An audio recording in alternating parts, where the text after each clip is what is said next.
the next thing I want to talk about is some of these plot structures.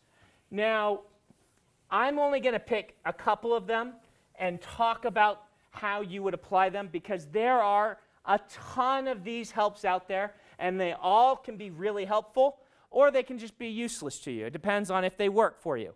But you can buy books. You can buy Save the Cat, which is a screenwriting book that's talking a lot about establishing rooting interest and how to plot a story. You can read many different books. There's a 9-point story structure. There's a 7-point story structure. Dan really likes one of those two. I can't remember which one it is. But he's got a great YouTube video on it. Is it 7? It's 7, isn't it? Yeah, he has a great YouTube video on 7-point story structure. Dan Wells, writer. Everybody uses different things. There are a couple of classics, and one of them is, in science fiction fantasy, the hero's journey, right? We'll go through it very shortly, right? You guys probably all know this. If you don't, a brief history of it is that a guy named James Campbell was a researcher, an ethnographer, and a folklorist, and was researching different stories that different people told themselves. He wasn't the first to come up with this, but he kind of popularized the idea that a lot of different cultures across cultural barriers, language barriers, whatever, were telling the same sorts of stories. He called this the monomyth, the story that he's like, all stories align to this. No, they don't. But a lot of stories do, because it's got a very vague structure that has a lot of cool elements to it. And the monomyth is you have a character at home who doesn't want to go on an adventure. They get called on an adventure. They refuse the call. And then they are forced to go out and cross the threshold into the world. All right. What's that? To the unknown. Yeah, to the unknown. Out to the unknown. Unknown. To the character, right? The classic example of this is Star Wars, because Lucas really liked the monomyth. He likes it a little too much sometimes, but he really likes it. He has actually some really good, they were PBS specials about the monomyth that I think George Lucas himself did. But yes, so Luke is at home.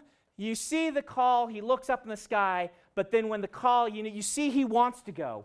But then when the call actually comes, and Obi-Wan says, "You must learn the ways of the Jedi," right? And what does he do? He's like, "Nah, I got to go back home and deal with power converters and stuff." Nah, I can't. And then he goes home, and what happens? There is no home anymore. Only stormtroopers are so precise or whatever. So he's forced to go out into the unknown world, right?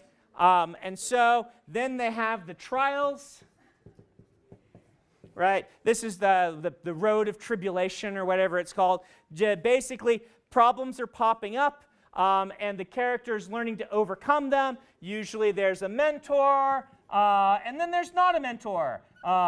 Whoop, whoop. No. Usually you get some buddies who will suspiciously not be around anymore by the time you get to the bottom of this, which is the descent in the Underworld, which is where the character either metaphorically or literally dies and is sent to the Underworld. Metaphorically, they're kind of at their lowest point. Everything's going terribly, but then they come out of it. They have the what's it called? There's the moment of apotheosis and redemption. They call it something else. Campbell calls it something else. What's that? There's rebirth, definitely. Atonement, that's what it is. Basically, the character's going to change in some way, make some decision, learn some new skill, make atonement. They're going to get rewarded with the elixir, and then they're going to go home with it and take the elixir back.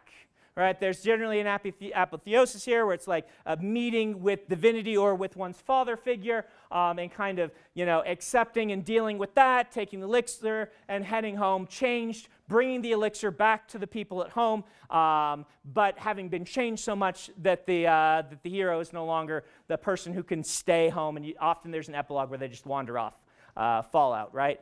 Was that Fallout 1? That was Fallout 1, wasn't it? Yeah. So is this useful? Yes, it is. It's really useful for envisioning a character arc in an interesting way. It's really handy. I would recommend reading about the hero's journey. Where can it go wrong? Well, there are a lot of things in the hero's journey that don't match every story. For instance, Campbell identified that the hero in the ancient myths was almost always the result of a divine birth or a virgin birth, right? Whether in the Greek myths, Zeus was doing something. There was a really pretty swan or whatever, and whatever, there is often this child of divinity or child that was born out of mysterious circumstances. So what did he add into episode 1? Where did Darth Vader come from? He was a virgin birth born of the Force. And every single person in that movie theater when I was there was like, what? Like, this is cool, but what? And this is, if I'm going to criticize one of the greatest and most successful story makers of all time, in George Lucas, which he really is, that is what I consider one of the dangers of being too slavish to a formula or a plot structure. This is where it gets different from an archetype. The plot archetypes are like, I want to achieve this emotion in my readers, and here are some steps to get that emotion. Structure is, all right, here's how I actually structure my story, and if these are too rigid, you will end up putting things into your story that just don't feel like they fit. They generally will not ruin your story, but once in a while, people can be too slavish, I feel, to following one of these plot structures. So how would you use the hero's journey? Well, looking at this and asking yourself as a chef, why do we enjoy this story?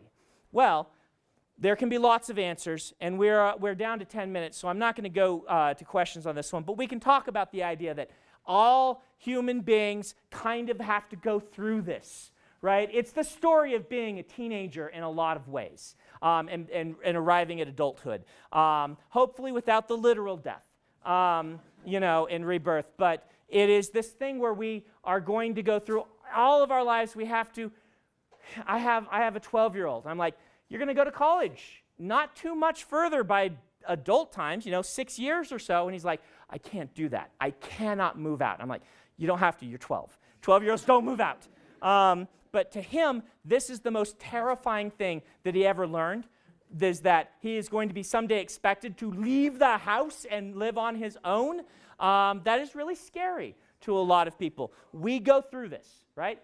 Why else is it cool? Well, it's really satisfying. Like this moment, it's full of satisfying moments, right? So this moment is satisfying because you can usually see the hero wants to go on the adventure, and then they're forced to. That moment is kind of cool. The moment where they go into the underworld, where they're at their darkest point and they pull out of it anyway, is really satisfying. The apotheosis and atonement, where kind of coming to face one's destiny, one's parental figures, to make amends for the things that they've done, and then returning home a better person, having brought something that helps, everyone else, whether it's having destroyed a Death Star or not, coming home having victorious is really satisfying. So this explains just a lot of really satisfying small steps you can take, and that makes progress really exciting. When the small steps of progress on their own give people cold chills, then you're doing the right thing. Then your book is coming together. And the hero's journey is just all about those moments, those triumphant moments, or those moments that are really relatable. And it's why it makes such a good plot structure.